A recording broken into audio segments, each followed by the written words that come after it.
Chers amis, chers camarades, les résultats sont maintenant connus.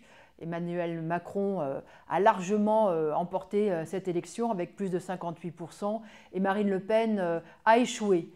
Ce second tour ne laissait le choix qu'entre une millionnaire d'extrême droite reconvertie en démagogue des pauvres d'un côté et Emmanuel Macron, le président des riches. Alors, il n'y a rien d'étonnant de voir que l'abstention a été extrêmement élevée, très élevée, en particulier dans les quartiers populaires.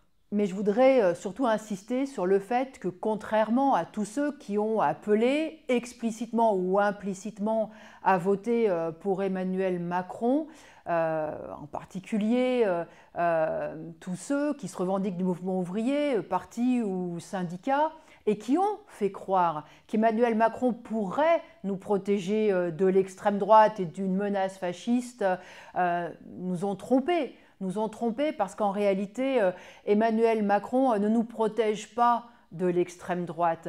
La défaite électorale de Marine Le Pen ne doit pas cacher la progression des idées de l'extrême droite et cette pression qui se fait de plus en plus grande des idées d'extrême droite sur toute la société, la pression aussi de plus en plus grande de forces réactionnaires qui sont au sein même de l'appareil d'État, au sein de l'armée et de la police.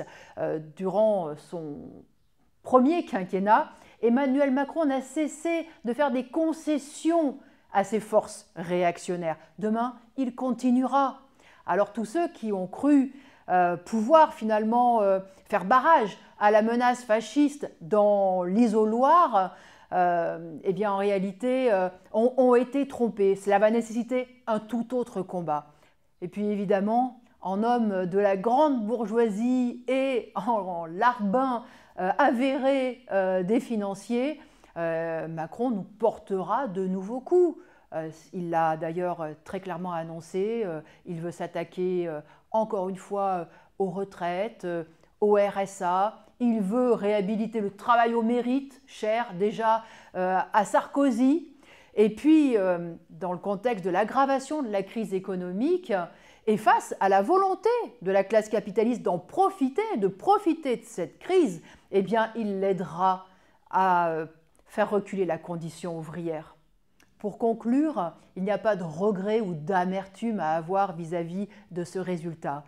Le monde du travail n'avait rien à gagner dans cette élection présidentielle et il n'avait pas beaucoup à perdre en réalité. Ses forces sont intactes. L'essentiel est qu'il retrouve sa combativité. La force du monde du travail a toujours été dans ses luttes collectives, dans les grèves, dans les manifestations et ça le restera.